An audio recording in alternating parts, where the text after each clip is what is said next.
Welcome everyone to this week's Global Intelligence Update. And as always, we've got a great guest with us this week. Yeah, you heard right. We've got two guests with us. This time joining in, we've got Ian Hatton and Marie-Therese Le Roux. Let me give you guys a quick introduction before we jump into the session. It's going to be packed with some good questions, some great insights and answers. But Ian and Marie have spent over a century between them identifying and exploring the principles of relationship at work across the planet. Ian liberates leaders with his keynotes, facilitation, and his first book, Lead Like Morpheus, the genius of conscious leadership. Marie empowers experts, entrepreneurs, and enthusiasts globally to live their visionary message. As speakers and mentors, they have earned respect in their own rights internationally. They have combined expertise, spanned the fields of leadership, communication, and most significantly, the never-ending inner journey of self-discovery. The result is an ongoing conversation that invites you on a quest to elevate the quality of our relationships at work, in life, and with self. Guys, welcome to the session this week. Really stoked to have you here. Hope you guys are doing great. Thank you, Chris. Great to be here and great to see the Circle of Excellence again. Yeah, Mm. Yeah, it's good to be here as always. This feels like family. it's great to hear. So, guys, we're going to jump in straight into the session. And if you're just joining in or you're watching offline, the topic today is partnership. And let me jump straight into it. Ian, what would you say? What are the advantages of partnership in businesses? Yeah, you've probably all heard Lundy especially, but probably Mike as well, talk about 1 + 1 is 11. The whole concept, you bring the two ones together and you've now got 11. And it's something that I truly believe in and have believed in for more than 20 years now because we all are unique and we have unique strengths. So if we can partner well around those strengths, and many of us partner poorly, but if we partner well around those strengths, we can actually complement. So if I've got a zone of genius and Marie's got a zone of genius, and I have a bunch of weaknesses and Marie has a bunch of weaknesses, maybe together we can achieve so much more. And that's this bigger game, I guess.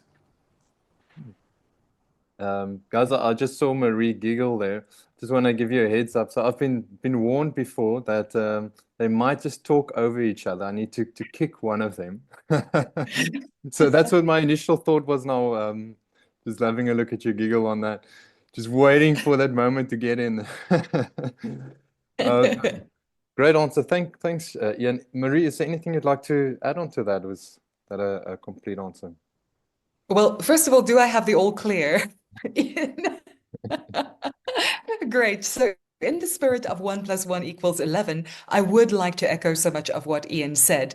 But of course, we wouldn't be demonstrating 1 + 1 = 11 if there weren't something different from my side to add. And I think the key to that is where Ian said, some of us partner well, some of us do not always partner so well.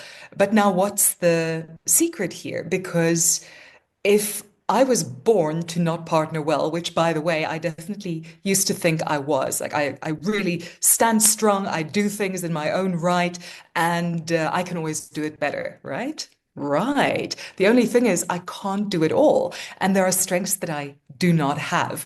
So in my case, 1 + 1 = 11 is really about that skill of learning to make that relationship, that partnership, whether it's professionally or personally, work.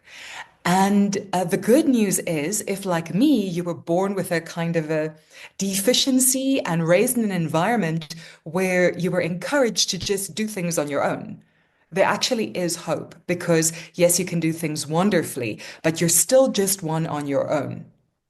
And I think one of the things that Ian has demonstrated to me, and that's why we've recorded these principles of relationship at work, is really that the +1 of somebody else can make you more than just two. It really is the 11 because you cannot do everything on your own. We all do have weaknesses, and we also only have 24 hours in our day. So it's a lot more than just you and that other person. It's really the magic that happens, and that is exactly what we'd love to share today. Yeah, that's such a great answer and explanation on that. And it actually leads on to my next question, which is, Chris, how do can you, I interrupt you now? I'm going to speak yeah, over you. I've been warned. You were warned, but I thought it might be useful just to give an example because I think maybe it Yes. makes it much more practical and real if we can add an example. So, one of the things that Marie and I co-developed starting 3 years ago, well, nearly 3 years ago, next month it'll be 3 years, is what we call our leadership egg assessment. And this was something that came out of a wrestling through one of our programs and what do we need and so on. And it's really come to a whole new level in the last few months. Now, by the way, we've actually got a new assessment that we're going to share with you a little bit later on. But this one is an existing assessment. Many of you would have done it or heard of it already.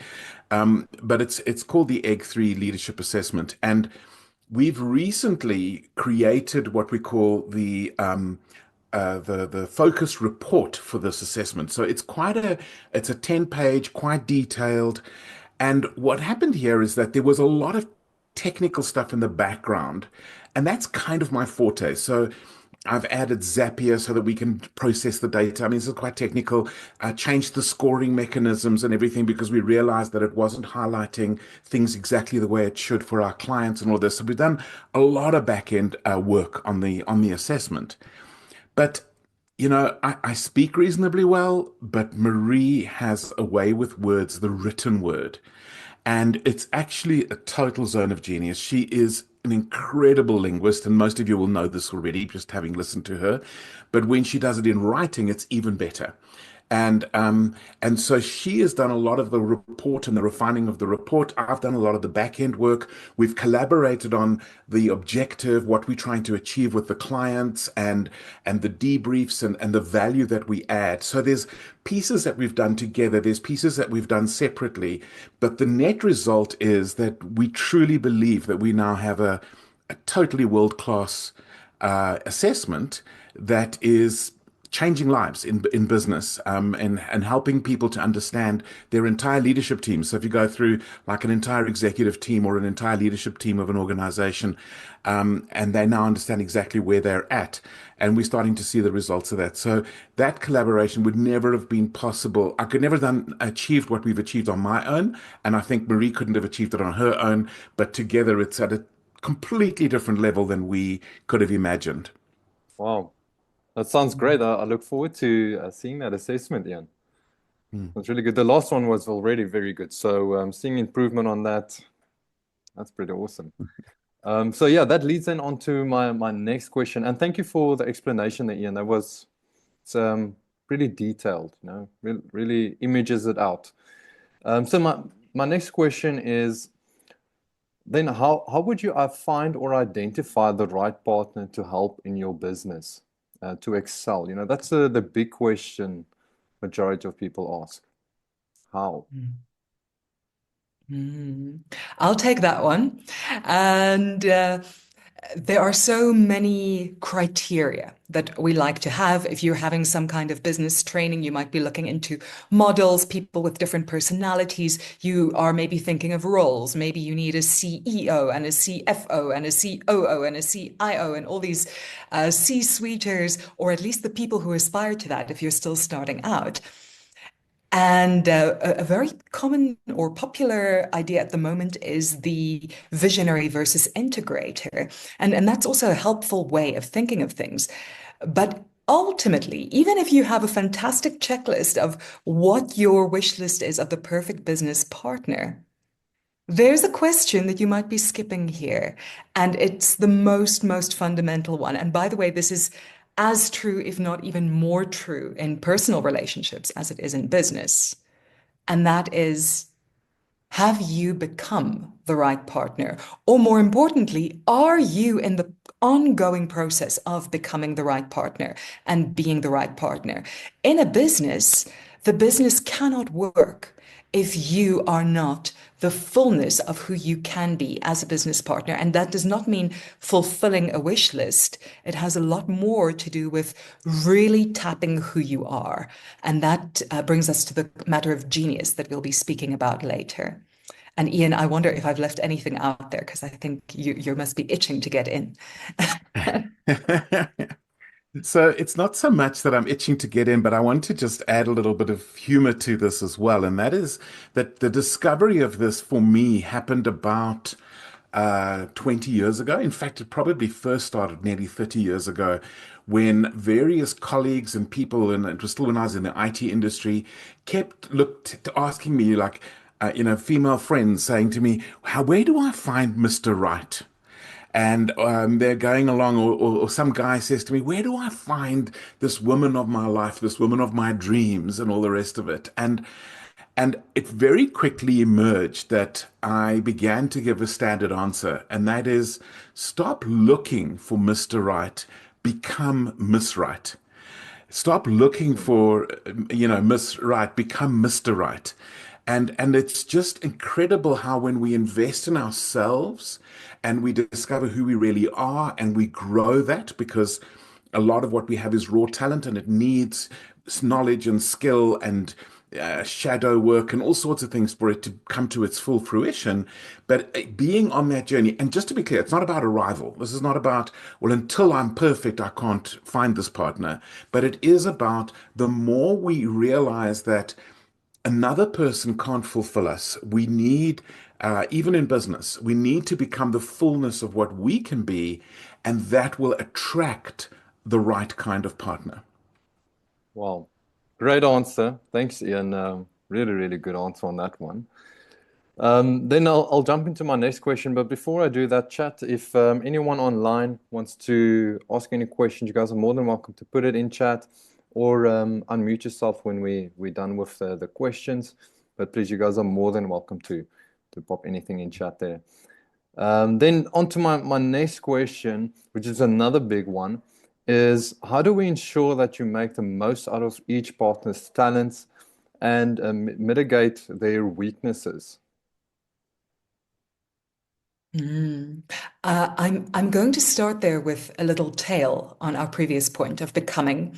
So what you'll find out at the end of our session today is that all this is part of our Sun relational blueprint. So this relational blueprint is 12 principles of relationship at work, as you've heard a little bit about in Chris's introduction.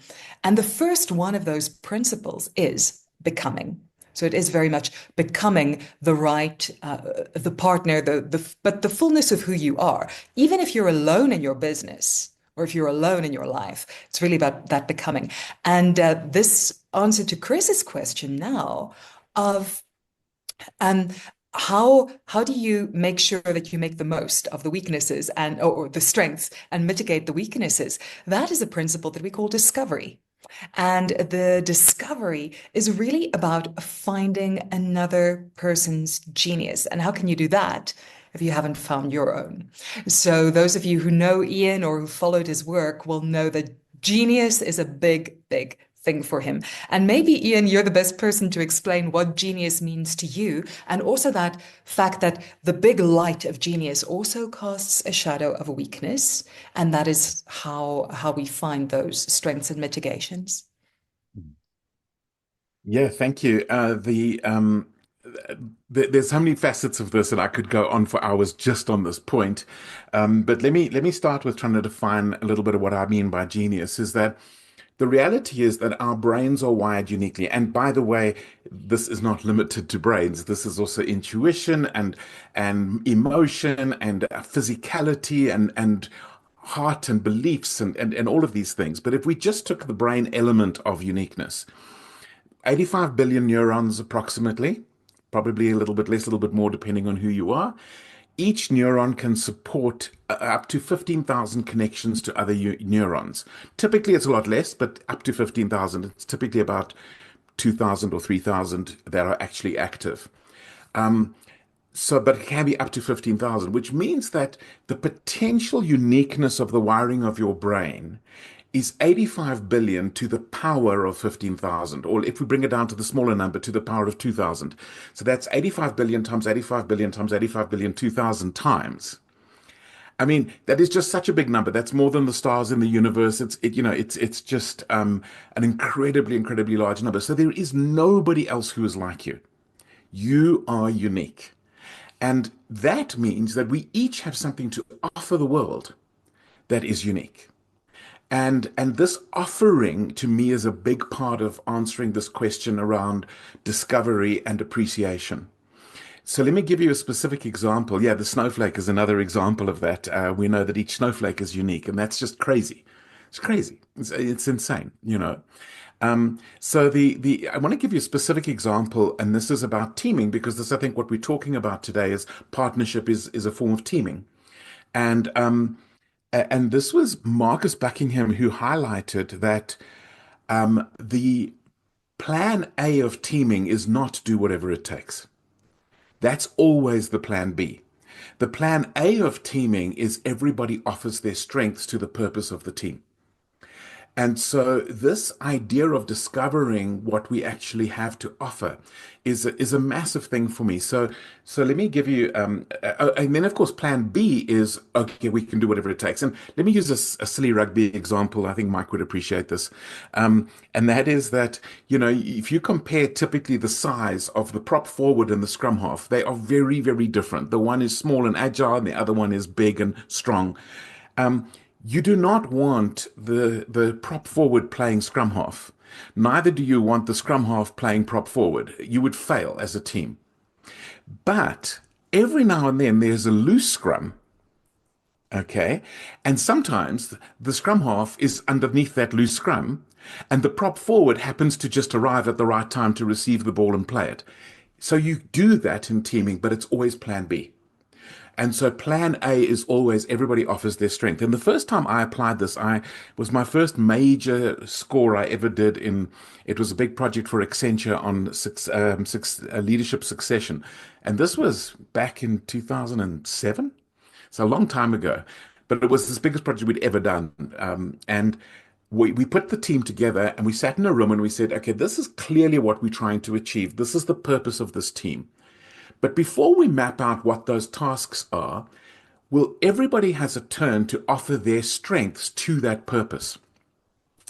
And the one person said, well, I want to be the person who does all the coaching. And the other person said, I want to do all the admin around the reports to make sure that part runs well. And everybody volunteered their strengths to this project. And we looked at the end, once everybody had volunteered their strengths, and there was nothing left that needed to be done. Every single facet of the project was now covered. And that project, the client said to us afterwards that we over-delivered by at least double what they expected, because everybody brought their strengths to it, and the result was at a completely higher level. So we need to learn and make space for each other's strengths and to articulate our weaknesses so that we can mitigate that between each other. Wow, great explanation on teaming. And you know, with all the things that we've spoken about, everything sounds great. But what about the potential risks and pitfalls of partnerships? Can anyone give me an answer on that one? Very, very important question. And of course, it's unrealistic with all the benefits of what a partnership can potentially be, especially for a business, that we can easily overlook what if it goes wrong, especially if you get on like a house on fire from the start, right? That is a major risk. So what are the risks of a partnership? Well, one of the biggest risks is, these things that we say about assumptions. There are a lot, there's like assumptions are a minefield. And the trouble with assumptions is that we don't express them. So I don't say what I assume, you do not say what you assume. And the next thing we know, we have a dissatisfaction, disagreement, and all of this. And I see there's a question from Karen in the chat. Thank you, Karen. Who's speaking about the alignment of values and how these, how this can be a problem. Also, when you think about your own experiences. So hopefully, Karen, this is going to help. And that is, how do we express those values? And in our Sun Relational Blueprint, what we call that is, first of all, our agreements. We articulate, first of all, and then we talk about agreements. So articulating is all about three magic words that Ian taught me very early on when I met him. And these three words are transformative, and they work phenomenally, whether it's a business relationship, a personal relationship, and they're not the three words that you think. Are you ready? Here are the three magic words of articulating. And articulating is all about saying these three words: name your needs. What do you need from me so that I can support you as a partner? And this goes beyond partnerships, of course. As Ian just said, a partnership is a team of two. But wherever you go, if you have that tradition in place, name your needs, especially when things get hard. It is transformative because suddenly we're out of the zone of assumption. And to an extent, to your point, Karen, of values, very often my needs are going to reflect my values. And if I need to express my values, whose responsibility is it? Mine or the other person's? And because we make those assumptions, we think other people will know. But actually, when we have this principle in mind, we can start with this idea. Articulate, name your needs. And the values are probably going to come in there. They're also coming in at a different area, which we call agreements or chartering. And again, Ian is our go-to guy on this topic of chartering and agreements. I'll name my Ian, you continue because you're the one for this.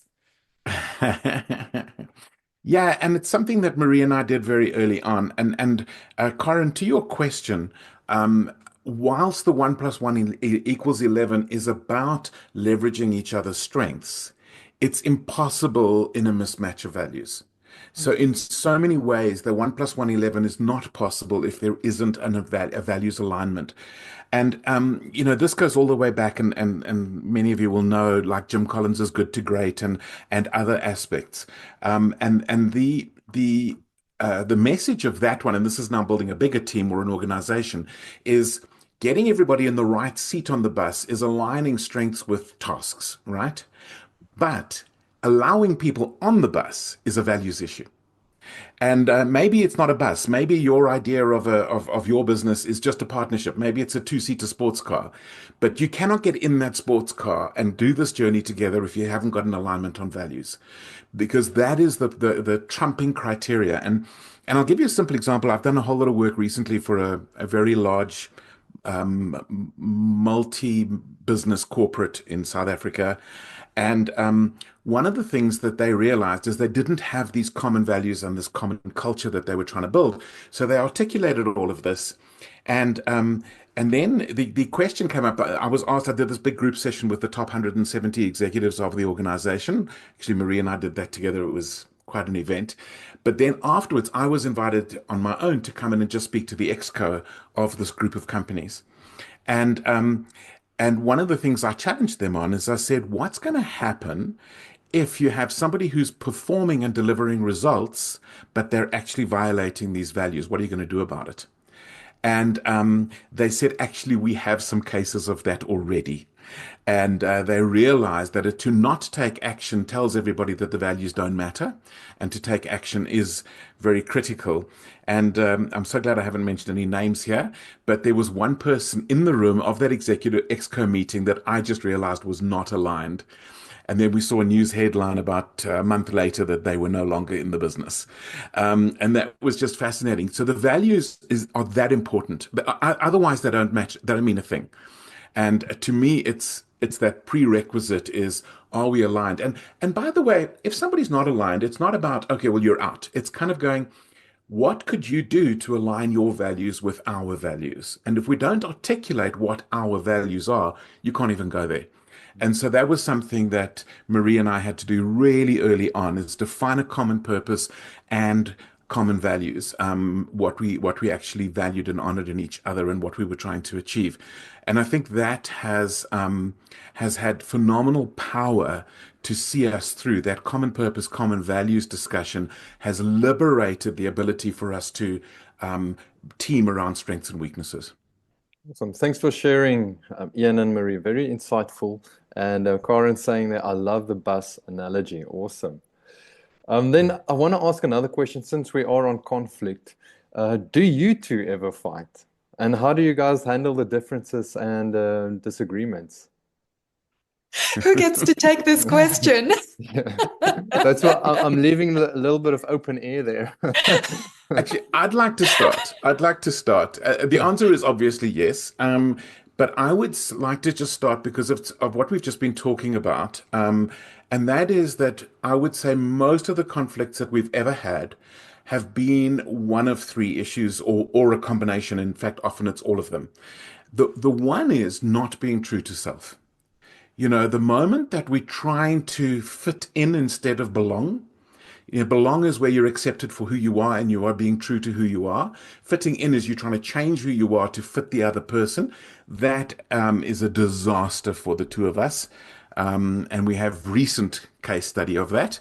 Then the the second one is this naming of needs. If we cannot articulate and name our needs, is another absolutely critical one.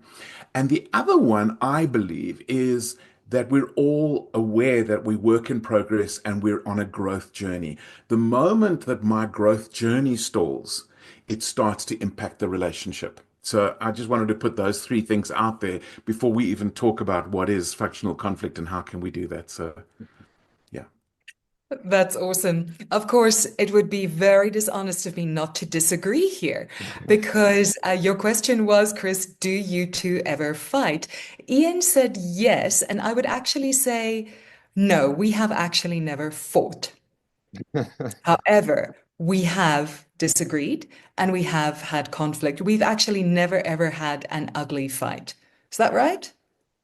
I Yeah. don't think Yeah, it's that's true. ever got ugly, but I would agree with Ian definitely on the point that it's when we violated these principles, which was either not naming a need, not following the agreement that we set up at the beginning. And to an extent, that serves as proof of the validity of these principles, because everything that has gone right has been basically following the principles. And then when things do not go well, then it's when we violate the principles. So we're very good guinea pigs. We are eating our own dog food here. This is definitely, these 12 principles are principles that we have been using for really phenomenal results.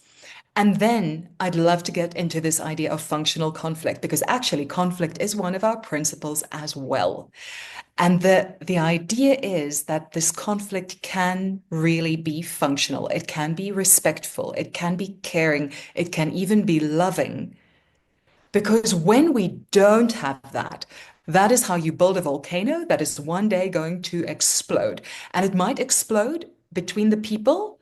Very often, what we see in a workplace and even in a relationship is that that explosion happens inside somebody's body. Your health gets affected by the things that you're not articulating. So, are you naming your needs? Are you making your agreements on who does what? How do we work together on that? And really continuing the connection. Another principle we have is appreciation. Are we appreciating each other? Because when we truly appreciate someone else, we appreciate them for what they bring, but also for what they do not bring. And we're willing to understand that you can't bring this particular light without casting this particular shadow. There, I got the shadow on my face even, so just to demonstrate. So this idea of following these principles really, really works. And then the idea of functional conflict is to actually verbalize before there is a volcano that explodes, in a way that is respectful, in a way that is caring, in a way that has, Ian has these descriptions that he speaks about curiosity and candor. And I think even creativity comes into this. So, can we be curious about the thing that we disagree on? So, you heard a little bit now about our Egg 3 leadership assessment and the focus report that has now come out of that. That is some of the finest work that we have done. And I feel in my career, elements of it are a pinnacle for me. It's really, really exciting to look at this. And more importantly, it's nice to say I made this nice thing. It's so much more important when somebody comes to you and says, it's like you were reading my mind. This explains so much. And that is what the assessment is now doing. And we're really proud of that. But we would not have got there if we'd agreed on everything.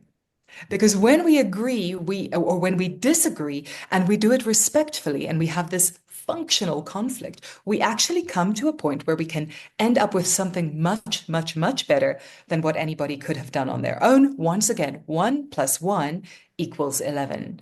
Ian, I'm sure there's a lot you have to say about functional conflict. Do you agree? No, I didn't. So no, I think you've actually articulated it beautifully. I don't think I really do have a lot to add other than, I mean, other than I could go into a 1 hour lecture on it, but maybe a 1 day workshop on it. But the principles are exactly that. We want to practice candor. And we want to practice curiosity. So, can we state our position and be curious about the other person's position at the same time? And that is, and I think that a great example of that was with multiple facets of developing this new report for the Egg 3. It was just, we had to go through those iterations. And I want to just emphasize that one thing that Marie said, and that is that the goal should always be that we're going to come up with something better than our positions when we were in conflict, in disagreement. Because what basically happens is a person typically gets quite attached to a particular idea, and we've experienced this, both of us, incredibly recently, even in the last couple of weeks, where there is clearly an energy, there's an attachment or whatever to this particular idea. And then the other person has an attachment to their idea. But it's when we can state that, then we can understand each other's ideas and what's driving the concept. In fact, we had one of these yesterday about the assessment we're going to show you at the end of the session here, because what happened was that Marie ventured and said, but hang on, she doesn't believe or like this particular wording on this particular part of the assessment. And it's a fairly minor thing in the bigger context, by the way. And I then countered with, but this and the way it's scored and all the rest of it. And then it kind of went back and forth. And then we went, oh, hang on, maybe it's just the solution. And then we debated the wording change and eventually got to a place where we went, oh, but that addresses my feeling and it addresses her feeling, and it's better than we would have had otherwise. Oh, Absolutely. And before we hand over to our umpire, my goodness, you're a saint. There is something else that happens here. Many of you might have come across the beautiful little picture of the Japanese bowl with the crack that's sealed in gold, or a kintsugi. And kintsugi is the idea that when a precious piece of ceramic breaks, that you can then repair it with gold, which is more valuable. And what was broken is now not a piece of trash. It is now much more valuable than it was before. This happens both to the work that we do together when we work with functional conflict. And it also happens to the relationship, because there is this little bit of friction. But if we can resolve a conflict in a way that is respectful, we come out stronger as individuals and stronger as a collective. And once again, that applies to every kind of team, not just a one-on-one partnership, and beyond business and in life. Yeah, thanks for sharing. So I have to say, guys, your answers to the questions have been very insightful, and I think has been very well put out. So I just want to say thank you and well done. But with today's life, balance is quite a big thing for everyone, and that hits me onto the next question, which is, with everything involved, how do you balance work and life? This is for Ian because he's Yeah, going to say, I was just about to say, Ian, this one's on you. Well, I don't want to take credit for this, but I believe that the Dalai Lama was once asked about work-life balance, and he said there is only one thing, life, and work is part of life. But yes, we do need to address our needs, and this is a lot about naming needs. And one of our principles, and this might surprise everybody, but one of our principles for a relationship at work is independence. And I think a lot of wherever Marie and I have gone wrong, or in fact, any relationship I've ever had in my life, has been where I have felt a loss of independence or my partner has felt a loss of independence. It is absolutely vital that we understand that whilst 1 + 1 is 11, we are still one and one as well. Because if we kind of become this codependency, this merging of personality and time and everything, then we are not going to have work-life balance. We are going to find that we are depleted and so on. So for us, having time on our own is absolutely vital. Having time, we've each got our own tribes. Like I've got my best friend and Marie has her family and people and this thing of allowing us to. So I'll give you a simple example, and this is now about my best friend. My best friend and I have been best friends. In fact, I think it's this month for 30 years. So Wow. since we met, 30 years since we met. And we get together every single week. So for example, we would typically, in fact, he's coming around tonight for dinner. So we're getting together every week. And one of the things is that in his marriage, okay, him coming to spend an evening with me once a week, his wife doesn't consider it a loss. She considers it a win because she can't meet all his needs. And I think one of the things that's absolutely critical for us to understand in every relationship is the other person cannot meet all of our needs. They may be able to meet some of them, they may be able to meet quite a high percentage sometimes, but they cannot meet all of our needs because it's just too much pressure to put onto the partnership. And so this to me is absolutely critical that we have space to be independent and space to be connected with our own tribe, and that then is enriching and sustains. So, Marie, maybe you can add. That perspective is so valuable. And for the people that are listening, that are business owners or who want to start a business or who are really building a passion business, when we really love what we do, it's actually really difficult to turn it off because we have those 3 a.m. inspirations and we want to go there. We don't want to say, well, I'll start this at 8 a.m. tomorrow when it's not like being on the payroll and you check out at the end of the day. And I think that dedication and commitment and excitement is something that we should really tap.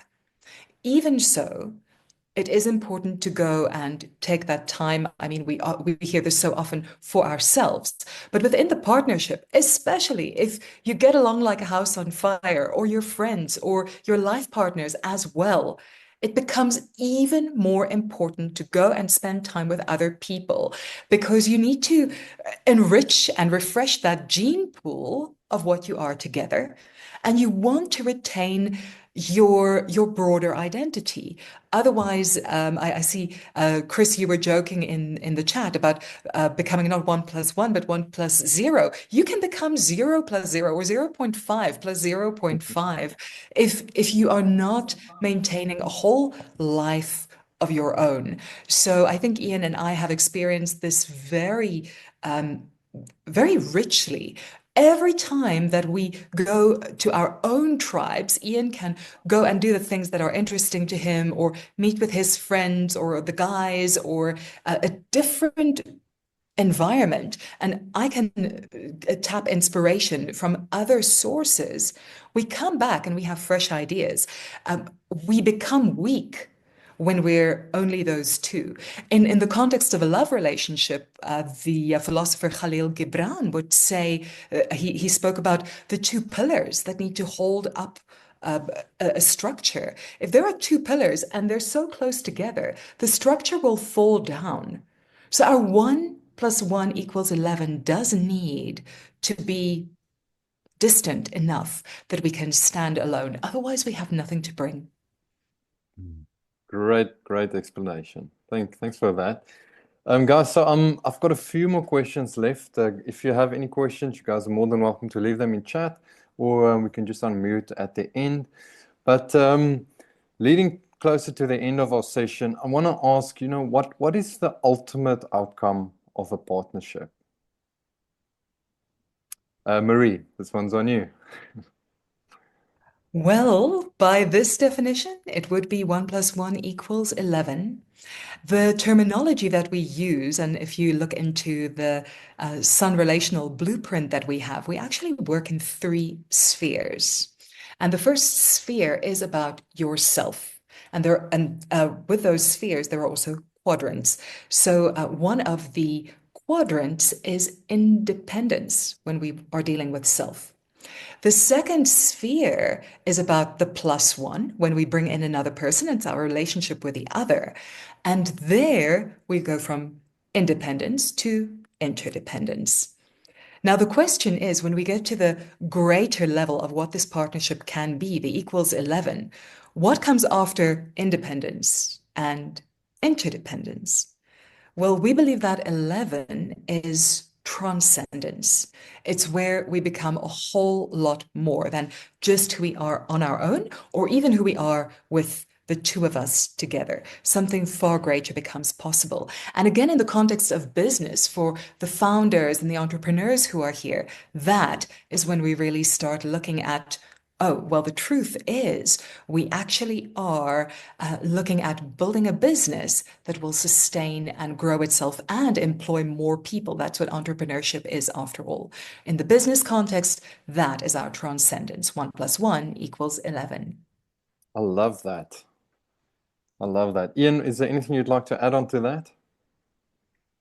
Not a lot. I just think that one of the things that the scenario of how do we get to this place, and I don't think we've talked that much about it, but it's part of the agreements, and that is common purpose.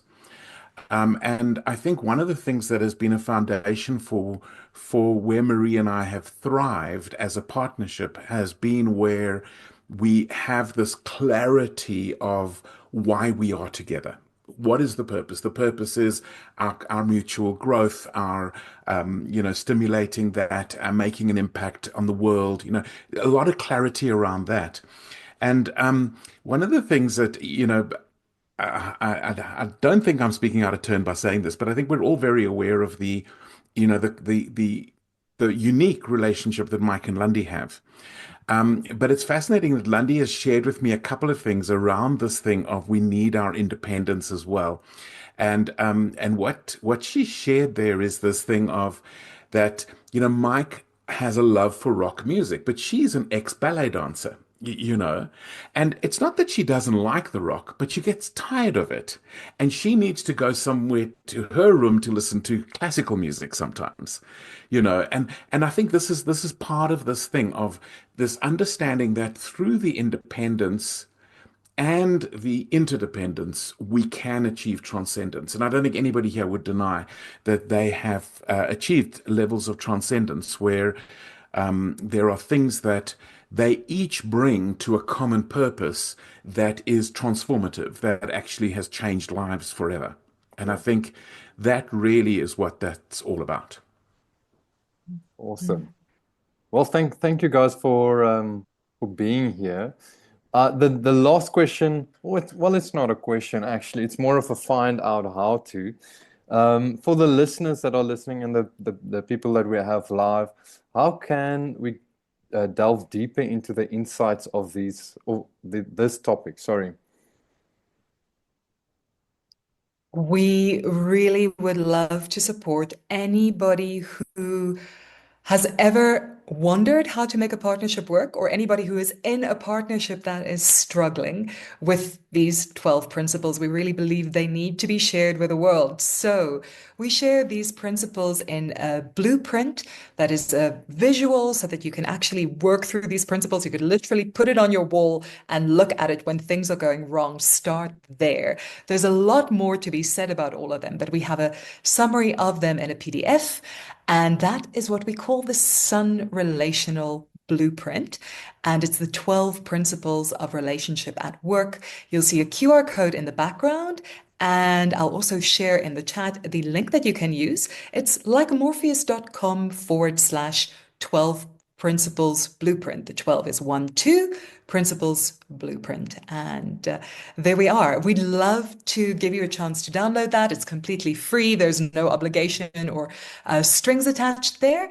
And it gives you a chance to go and try the principles for yourself. And we'd love to hear how they're working for you. Awesome. Thanks for sharing. And guys, I just want to say thank you again for being with us this week. Really insightful. So much detail that you guys have shared. Really appreciate it. I see chats just amazed. We don't have any chats going on. All great. I just want to quickly add something. Yeah, please. Sorry, Chris, to speak over you now. But with that assessment, with that blueprint, there is a link to an assessment that we've put together, and that assessment does ask 36 questions. So, but they're quite quick ones. You can give your intuitive response that will kind of talk about your current state in these 12 areas, in the 3 spheres that we've spoken about, and we've even got something 4 different quadrants that the model, the blueprint applies to. So go to look at the blueprint, download it, and then maybe look at the assessment if you want to. And it's just going to give you a very simple report that'll tell you where you're doing in each of those. There are actually 19 areas, so Wow. it'll cover them all. Very, very detailed. Yeah, for those that are listening offline, I'll be sharing the link in the bio or the description. So you can find the link there and connect with Ian Hatton on LinkedIn and Marie-Therese Le Roux on LinkedIn as well, if you're not already. Otherwise, I just want to say thank you again, guys, for being our guests this week. Really appreciate it. And for those that are here live, really appreciate you guys being here. And then also, of course, the offline listeners. You guys are all amazing. And it's April Fool's Day today. We didn't do anything for April Fool's. So it would have been a no-show, but we're glad we did the session. So I hope everyone has a great week ahead and April Fool's ahead. And we'll see you guys again next week. Bye, everyone. Thank you so much. Bye.